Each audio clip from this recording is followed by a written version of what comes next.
Assalamualaikum warahmatullahi wabarakatuh. Selamat pagi, selamat siang, dan selamat malam. Perkenalkan, nama saya Jaladri Bangaya Lestiawan dengan NPM 207002034 dari Prodi Teknik Elektro, Fakultas Teknik Universitas Siliwangi. Di sini saya akan menjelaskan mengenai gaya dan berfokus pada hukum Newton. Dan untuk memenuhi salah satu tugas besar mata kuliah fisika dasar. Langsung saja kita menuju pembahasan yang pertama, yaitu hukum 1 Newton. Dalam bahasa matematika diartikan mengenai sigma F sama dengan 0 atau keseluruhan gaya sama dengan 0. Jadi, jika resultan gaya yang bekerja pada benda sama dengan 0, maka benda yang mula-mula diam akan tetap diam. Lalu benda yang mula-mula bergerak lurus beraturan akan tetap lurus beraturan dengan kecepatan yang tetap. Mungkin sederhananya hukum 1 Newton ini seperti ini. Jadi dalam bahasa matematika, hukum 1 Newton yaitu sigma F sama dengan 0, yang artinya jumlah gaya pada suatu sistem sama dengan 0. Jika jumlah gaya pada suatu sistem sama dengan 0, maka benda itu bisa diam maupun bergerak dengan kecepatan tetap atau GLB. Jadi, ada dua kemungkinan jika jumlah gaya itu sama dengan 0. Benda itu bisa tetap diam atau benda itu bisa bergerak dengan kecepatan tetap. Mungkin itu sederhananya hukum 1 Newton dalam penjelasan yang singkat ini. Lalu aplikasi hukum 1 Newton pada soal dipakai jika pada soal disebutkan bahwa benda itu diam atau benda itu setimbang. Lalu jika diketahui pada soal benda itu bergerak dengan kecepatan yang tetap atau yang disebut dengan konstan. Lalu pada soal bidang miring maupun gaya gesek, aplikasi hukum 1 Newton digunakan jika pada soal itu ada pertanyaan seperti benda tepat akan bergerak pada, itu hukum 1 Newton digunakan. Lalu kita ke contoh soal hukum 1 Newton.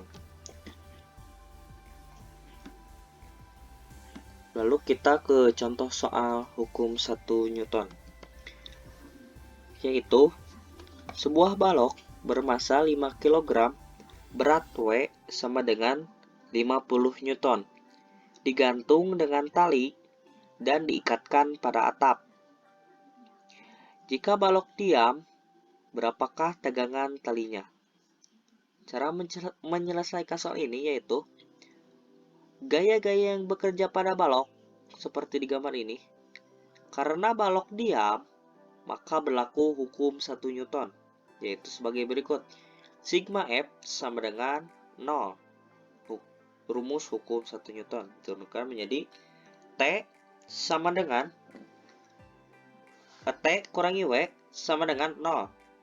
T dikurangi 50 karena W sudah diketahui sama dengan 0. T sama dengan 50 Newton. Jadi, gaya tegangan tali atau T yang bekerja pada balok ini adalah 50 Newton. Lalu kita ke hukum 2 Newton.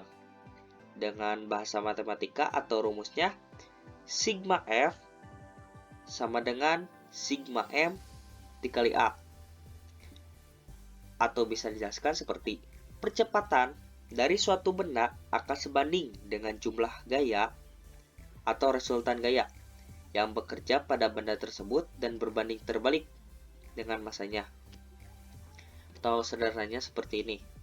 Sigma F sama dengan sigma M kali A, yaitu sigma F atau jumlah dari gaya atau resultan gaya sama atau berbanding berbanding lurus dengan jumlah dari perkalian massa dikali percepatan. Dengan kata lain, percepatan tetap. Lalu, untuk contoh soal hukum 2 Newton yaitu sebuah truk dapat menghasilkan gaya sebesar 7.000 Newton. Jika truk tersebut dapat bergerak dengan percepatan 3,5 meter per sekon kuadrat, maka tentukan massa truk tersebut. Cara menyelesaikan soal ini, yang pertama, kita mengetahui bahwa jumlah gaya atau sigma F yaitu 7.000 Newton dengan percepatan atau A sama dengan 3,5 meter per sekon kuadrat. Yang ditanyakan yaitu massa atau M.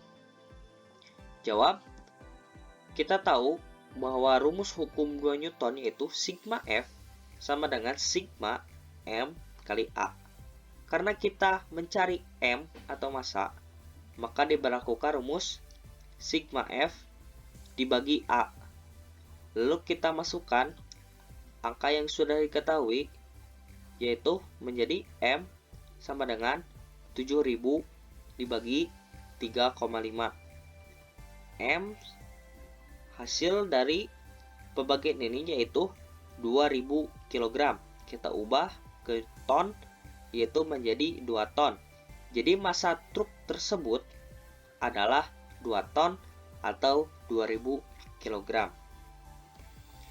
Kita lanjut ke hukum 3 Newton yang berbunyi atau bahasa matematika rumusnya yaitu sigma F aksi sama dengan min sigma F reaksi. Setiap aksi selalu menimbulkan yang namanya reaksi. Ketika sebuah benda mengerjakan gaya terhadap benda kedua, dengan sebaliknya, benda kedua akan membalas gaya dari benda pertama secara berlawanan arah. Seperti kita memukul meja atau tembok, maka lengan kita terasa sakit. Kenapa bisa begitu? Karena gaya yang kita berikan kepada meja atau tembok akan berbanding lurus, atau sebaliknya, meja atau tembok akan membalas kita dengan gaya yang sama yang kita berikan kepada meja atau tembok. Lalu aplikasi untuk hukum ketiga Newton ini pada soal yaitu seperti gaya normal, tegangan tali, dan banyak hal yang lainnya yang berkaitan dengan hukum ketiga Newton ini. Kita lanjut ke contoh soal hukum 3 Newton, yaitu dua balok M1 dan M2 yang bersentuhan mula-mula diam di atas lantai licin seperti yang ditunjukkan pada gambar di bawah ini. Jika M1 sama dengan 70 kg dan M2 sama dengan 30 kg, dan pada balok pertama dikerjakan gaya atau F sebesar 200 Newton, maka tentukanlah percepatan masing-masing balok ini dan gaya kontak antar balok. Kita jawab, diketahui M1 sama dengan 70 kg, lalu M2 sama dengan 30 kg. Dan pada balok pertama, kita mengetahui diberikan gaya sebesar 200 Newton. Yang ditanyakan adalah percepatan dan gaya kontak antar kedua benda. Kita lihat keadaan benda 1 dan 2 saling bersentuhan, sehingga akan timbul gaya kontak atau gaya aksi reaksi berdasarkan pada hukum ketiga Newton. Kita lihat gambar ini, gaya yang diberikan kepada benda 1 akan diberikan juga kepada benda 2, dan benda 2 akan memberikan gaya kepada benda 1. F12 adalah gaya aksi yang diberikan balok kepada balok 1 kepada balok 2. F12 balok 1 kepada balok 2. Sedangkan F21 adalah gaya reaksi yang diberikan balok 2 kepada balok 1. F21 gaya reaksi yang diberikan balok 2 kepada balok 1. Kedua gaya ini memiliki besar yang sama. Untuk menentukan besar percepatan kedua balok dan juga gaya kontak, kita tinjau bersama gerak masing-masing balok menggunakan hukum kedua Newton. Kita lihat balok yang pertama yang besar ini. Karena lantai licin, maka tidak ada gaya gesek yang bekerja, sehingga resultan gaya pada sumbu Y tidak perlu diuraikan. Kita dapat memakai rumus sigma Fx sama dengan M kali A, sesuai dengan rumus hukum no Newton. Turunkan menjadi F sama dengan F21 sama dengan M1A. Mohon maaf, ini F kurangi F21 sama dengan M1A. Ini masuk ke persamaan yang pertama. Lalu kita lihat balok yang kedua yang lebih kecil. Sigma Fx sama dengan M kali A, sama dengan balok yang pertama, yaitu menjadi F12 sama dengan M2A, masuk ke persamaan 2. Karena F12 dan F21 sama, maka kita dapat mensubstitusikan persamaan 2 ini ke dalam persamaan yang pertama, sehingga menghasilkan F min M2A sama dengan M1A. F sama dengan M1A ditambah M2A. F sama dengan M1 ditambah M2 dalam kurung dikali A. A sama dengan F dibagi M1 tambah M2. Ini masuk ke persamaan yang ketiga. Dengan masukkan nilai yang diketahui pada soal, kita mengetahui bahwa F atau gaya yang diberikan yaitu 200 Newton, massa benda yang pertama atau balok yang lebih besar yaitu 70 kg, massa benda yang kedua atau balok yang lebih kecil yaitu 30 kg. Jadi dapat diperoleh rumus A sama dengan F dibagi M1 plus M2. Kita masukkan angka-angkanya. A menjadi A sama dengan 200 dibagi 70 ditambah 30. A sama dengan 200 dibagi 100. Jadi A sama dengan 2 meter per sekon kuadrat. Jadi besar percepatan kedua balok adalah 2 meter per sekon kuadrat. Untuk menentukan gaya kontak yang ini, antara balok 1 dan 2, kita substitusikan nilai percepatan yang kita peroleh, yaitu 2 meter per sekon, ke persamaan yang kedua, yaitu F12 sama dengan M2A. Jadi, F12 sama dengan M2A, kita sudah mengetahui massa dari benda yang kedua atau balok yang kedua yang lebih kecil yaitu 30 kg, dan percepatannya kita sudah ketahui tadi dihitung 2, maka kita masukkan langsung saja ke rumus, yaitu F12 sama dengan 30 dikali 2, menghasilkan F12 sama dengan 60 Newton.